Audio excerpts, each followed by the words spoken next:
दिल की आवाज़ भाग 1। दिल की आवाज़। सच है, मैं बहुत ज़्यादा घबराया हुआ था, अब भी घबरा रहा हूँ। पर क्या आप मुझे पागल करार देंगे? इस रोग ने मेरी चेतना को नष्ट या मंद नहीं किया, उल्टे इसकी वजह से मेरी चेतना और धारदार हो गई। और तो और मेरी सुनने की क्षमता पूरी तरह बरकरार थी। मैं परलोक और इस लोक की सारी बातें सुन सकता था। फिर भला मैं पागल के कैसे हो सकता हूँ? ध्यान से सुनिए, देखिए कितनी सहजता से, आराम से मैं आपको पूरी कहानी सुना सकता हूँ। ये बताना असंभव है कि सबसे पहले मेरे जेहन में ये फितूर कैसे उठा, पर एक बार जो दिमाग में आया तो बस दिन रात मुझे सालने लगा। कोई मकसद नहीं था, उन्माद नहीं था। मैं तो उस बूढ़े को चाहता था।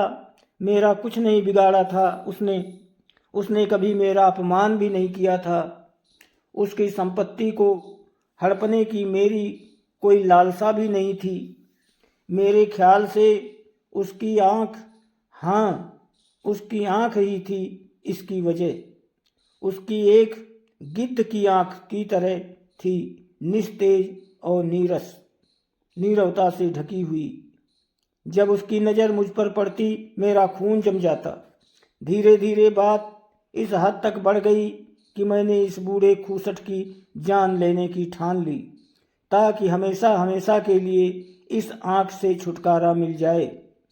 मुद्दा दरअसल यही है। ये सब सुनने के बाद आप शायद मुझे पागल कहेंगे, पर पागल आदमी तो कुछ नहीं जानता समझता। काश आप देखते कि कितनी समझदारी से मैंने, अपनी होशियारी से, कितनी दूरदर्शिता से, कितने छुपे हुए तरीके से मैंने ये काम शुरू किया।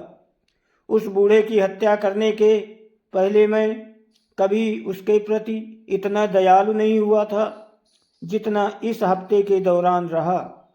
हर रोज़ करीब आधी रात को मैं उसके दरवाजे की कुंडी घुमाता और बहुत ही आहिस्ता से दरवाज़ा खोलता, और जब दरवाज़ा इतना खुल जाता कि मेरा सिर उसमें घुस सके तो मैं बुझी हुई लालटेन अंदर रखता, पूरी तरह बुझी हुई, ताकि जरा भी रोशनी न हो। धीरे धीरे से मैं अपना सिर अंदर घुसाता और ओह, आप यदि देखते तो शायद हंसते कि कितनी चतुराई से मैं अपना काम कर रहा था। मैं उसे घुमाता धीरे, बहुत धीरे, ताकि किसी को पता न लगे। ऐसा करने में मुझे पूरा 1 घंटा लग जाता। फिर कहीं जाकर मैं थोड़े से खुले दरवाजे में अपना पूरा सिर घुमाता, और तब कहीं मैं बूढ़े को बिस्तर पर सोता हुआ देख पाता था। जरा बताइए तो, क्या एक पागल आदमी इतनी चतुराई बरत सकता है? फिर जब मेरा सिर अच्छी तरह से भीतर घुस जाता तो मैं सावधानी से लालटेन जलाता, बेहद चौकस तरीके से, क्योंकि उससे भी चरमराने की आवाज़ आती थी। लालटेन इतनी धीमी जलाता कि रोशनी की बहुत ही हल्की सी किरण उसकी गिद्ध सरीखी आँख पर पड़ती। और ये काम मैं लगातार 7 घनी रातों तक करता रहा। हर रात बिल्कुल आधी रात को, पर मैंने उस आँख को हमेशा बंद ही पाया, और ऐसे में मेरे लिए ये काम करना बिल्कुल असंभव था, क्योंकि बूढ़े से मुझे कोई परेशानी न थी। ये तो उसकी दुष्ट आँख थी जो मुझे तकलीफ़ देती थी। हर सुबह दिन के उजाले में मैं बेधड़क बुढ़ऊ के कमरे में जाता और बड़ी हिम्मत के साथ उसके साथ गपशप करता। बड़े प्यार से उसका नाम अपनी जुबान पर लाता। उससे पूछता कि रात उसकी कैसी बीती। आप देखिए, ये बुजुर्ग आदमी शायद ही शक कर सकता कि हर रात 12 बजे मैं उसके कमरे में झांकता हूँ। 8वें दिन रात को दरवाज़ा खोलते हुए मैं हमेशा से थोड़ा ज़्यादा सतर्क था। घड़ी की मिनट की सुई जिस गति से घूमती है उससे भी धीमी गति से मैंने दरवाज़ा खोला। इससे पहले मुझे कभी अपनी शक्ति का, अपने सयानेपन का ऐसा एहसास नहीं हुआ था। मैं बड़ी मुश्किल से अपनी जीत की खुशी को उज्ब कर पा रहा था। मैं याद कर रहा था कि कैसे धीरे धीरे मैंने दरवाज़ा खोला। उसे सपने में भी मेरे भीतर छिपे हुए ख्यालों की भनक नहीं थी। अपनी इस जीत के ख्याल से मेरी दबी हुई हंसी छूट गई और शायद उसने इसे सुन लिया, क्योंकि अचानक उसने करवट बदली, जैसे कि वो चौंका हो। अब आप सोच रहे होंगे कि मैं पीछे हट गया हूँगा, पर नहीं। उसका कमरा गहरे अंधकार में डूबा हुआ था। चोरों के डर से सारे दरवाजे सावधानी से बंद किए गए थे, इसलिए मैं जानता था कि वो दरवाजे को खुलता हुआ नहीं देख पा रहा था। मैं लगातार धीरे धीरे दरवाज़ा खोलता गया। मैंने अपना सिर पूरी तरह भीतर घुसा लिया था और लालटेन जलाने ही वाला था कि मेरा अंगूठा टीन के जोड़ पर से फिसल गया। बूढ़ा बिस्तर में उछल पड़ा। उसने चिल्लाकर पूछा, कौन है? मैं एकदम स्थिर रहा और कुछ बोला नहीं। पूरे 1 घंटे तक मैंने कोई हलचल नहीं की। इस बीच ना ही मुझे उसके लेटने की कोई आवाज़ आई, न हिलने डुलने की। वो अब तक बिस्तर पर बैठा टो ले रहा था, बिल्कुल वैसे ही जैसे मैं रात दर रात मौत के सन्नाटे को सुनता रहा था। और फिर उसी समय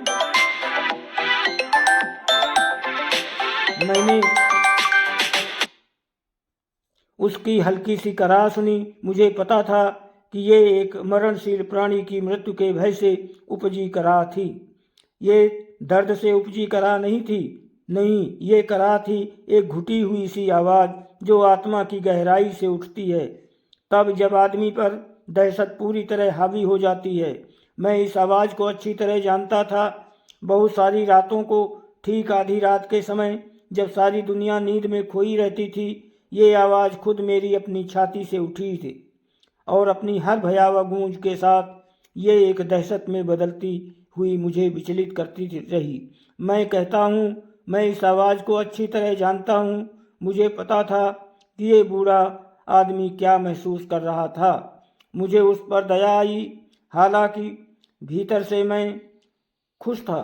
मैं जानता था कि जब से उसने हल्की सी आवाज़ सुनी थी और करवट बदली थी, तभी से उसकी नींद उचट गई थी। उसी क्षण से उसका डर हर बीतते पल के साथ उस पर भारी होता जा रहा था। वो लगातार अपने भीतर के डर से पीछा छुड़ाने की कोशिश कर रहा था, पर ऐसा नहीं हो पा रहा था। वो खुद से ही बोल रहा था, ये कुछ भी नहीं था। चिमनी में हवा के घुमड़ने की आवाज़ रही होगी, या हो सकता है कोई चूहा फर्श पर दौड़ा हो, या फिर कोई झींगुर रहा होगा जिसकी ची ची की आवाज़ आई थी। वो खुद को दिलासा दे रहा था, पर उसे ये सब व्यर्थ भी लग रहा था। बिल्कुल व्यर्थ, क्योंकि मौत उसकी तरफ बढ़ रही थी। एक काली छाया उसके चारों तरफ घिरती जा रही थी, एक ऐसी छाया जो समझ से परे थी। उसका शोकाकुल प्रभाव उसे भयभीत किए हुए था। यद्यपि न उसने कुछ देखा था और न कुछ सुना था कि वो कमरे में मेरे झांकने को महसूस कर पाता। मैंने जब बहुत देर धीरज के साथ प्रतीक्षा कर ली और उसके लेटने की कोई आवाज़ भी नहीं आई, तो मैंने धीरे से लालटेन की रोशनी को